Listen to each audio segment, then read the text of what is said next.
Hi guys, welcome back to One on One with Frank Pinson. We have the guy right here, the attorney, Mr. Ibrahim Awad. How are you doing, sir? Doing good, man. How are you? Doing just fine. So let's thank you for coming to spend time with us. Thank you for having me. Well, thank you, sir. So let's jump right into this thing. So where did you grow up? Where did you go to high school? Let's start from there. I grew up here in Dalton, Georgia. Went to elementary, middle, junior high, back when there was a junior high. Yeah. And then graduated high school in 2005 from Dalton High. From Dalton High School. So while attending Dalton High, did you do any extracurricular activities? Probably all of them. All of them, okay. So talking about extracurricular activities, right. I think you guys have a story about the mock trial. Can you tell them about that? Yes, so actually I started mock trial my junior year.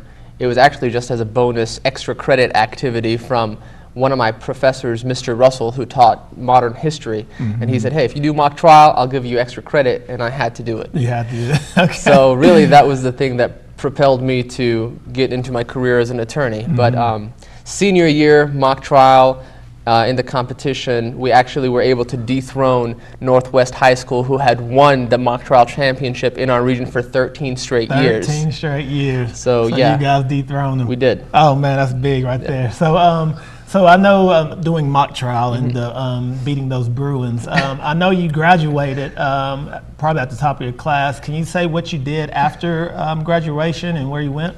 Sure. I went to Dalton State College for 2 years, majored in English, got an associate's degree. At that time, they didn't have a bachelor's degree in English. So I got my associate's, then transferred to Kennesaw State. So while you were at Dalton State, did you work with anyone here? What did you do while you were at Dalton State? Yes, I actually interned at the district attorney's office when Kermit McManus at the time was the DA. He was the DA? Yes. Okay, so what did you major in while you were at Dalton State?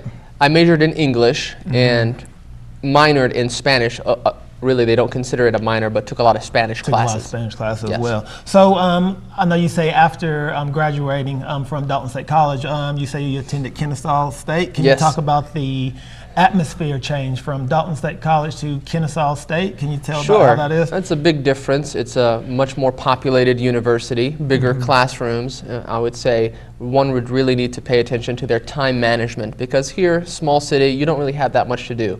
But when you go to a bigger city, much more to do, and one needs to really take control of their time management skills. Time management, you guys keep that in mind. I know a lot of students want to transfer out of Dalton State and go to a bigger school or a bigger city. So are the classes any harder, or you have to concentrate more because there's so many other people to distract you, or how's that go? Sure, classes, you know, as you advance, as you progress through your education, classes do get harder. One has to invest more and more time to their work, but Dalton State is a very competitive school, and the classes were also difficult here. That's correct. So while at Kennesaw, did you work with anyone there to further your career? What did you do then? At Kennesaw State, I was also very involved with extracurricular activities, so didn't have actually a job other than just helping my family business, which is Joker's Audio. They had opened up another store in Kennesaw, so I did dedicate some time to that, but a lot of my time was spent in school. That's great. So while at school, did you do any work with the DeKalb County Solicitor's Office? Yes, that was. Getting into that, and what type of cases, or what did you do while there?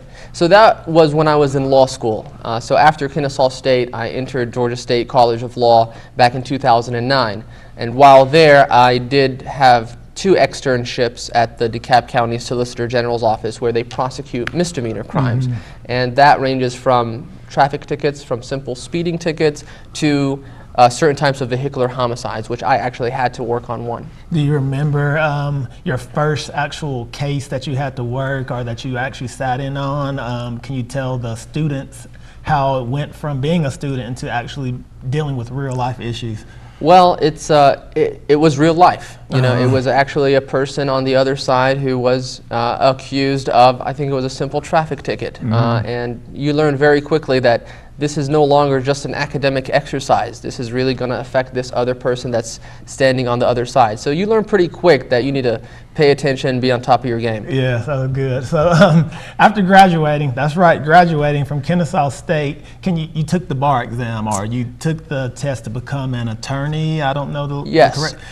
After law school, before before law school, you take what's called the LSAT, okay, which is the law school admissions test. Okay. But then after law school, you take the bar exam, which is something I don't want to talk about. So it was a one and done. After you pass that, Yeah. it's out of your mind. Absolutely. Okay, It's a very difficult exam. It's a 2-day exam, 6 hours each day. But yeah, I studied for it with the intent to never have to go through it again. Never again. Okay, so is it as simple as, I think I can pass that thing. Is it like, You know what? how to spell Frank Pinson, or is it? How to spell? Yeah, I think you can do it, man. I think if you put your mind to it, you can do it. Look, you're talking about my accomplishments. Let's talk about yours. No, let's not go there. Okay. So transitioning from that bar exam, is it something that you already knew that you wanted to start your own firm, or where that idea come from? So that was always an ambition of mine, to have my own practice. But honestly, I didn't know I was going to do it directly after law school. And I had a conversation with my dad, and I told him, look, I'm thinking about being an associate at a firm, you know, to kind of learn the ropes, do this, do that.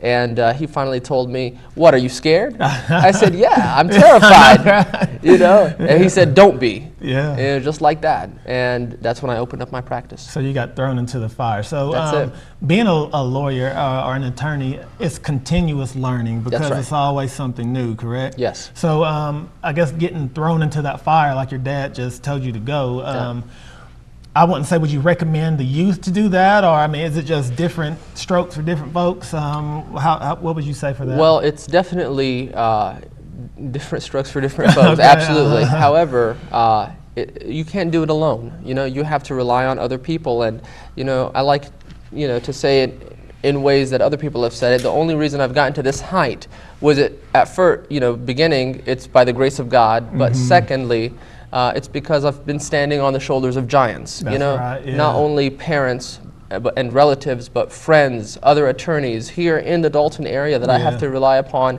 on many occasions. And keeping those relationships, correct? Absolutely. Okay, so talking about people who motivate you or inspire you to keep you going, can you talk about this beautiful picture right here of your family? Who is that you have there? So that actually was taken a day or two after my youngest, my son was born. Sorry, August 3rd of this year. Okay. So can you talk about that daughter of yours, those pretty eyes? Who is that you have? Yep, that's my daughter, Jenna, and that's my son, Jamal, and that's my wife, Rawan. That's it right there. Beautiful family right there. So speaking about that family, I know that you have to protect them as well. So Sure. Another extracurricular activity that you did that people may not know is martial arts, correct? That's right. So can you talk about what you do? Sure, I've been practicing martial arts since 1999, and I continued and went through the United Karate Studios here under master instructor Mr. Ben Kiker. Ben Kiker, the legend. Okay. And got my my black belt back in 2003. Oh man, black belt certified, guys. So, so before we get you out of here, do you have any words of encouragement to the youth who say they want to be a lawyer or an attorney? You have any words for them? Sure, anything that you want to do, you have to make consistent, good decisions. It doesn't come after 1 or 2 or 3 decisions. You have to keep doing it, stick with it, and be consistent, and never lose hope. There's a light at the end of the tunnel, and it's not a train. That's it. So stick with it and be consistent. So how can people contact your firm if they need any legal advice or legal help with something they're going through? Sure, they can always call me. My number is 706-980-5339, 706-980-5339. That's actually my cell phone. I give it out to everybody so they can reach me either and your website, how can they contact that? theawadlawfirm.com. And I'm on Snapchat, Awad Law, that's my username. I'm on Instagram, Awad Law Firm, Twitter, The Awad Law Firm, I don't know, LinkedIn.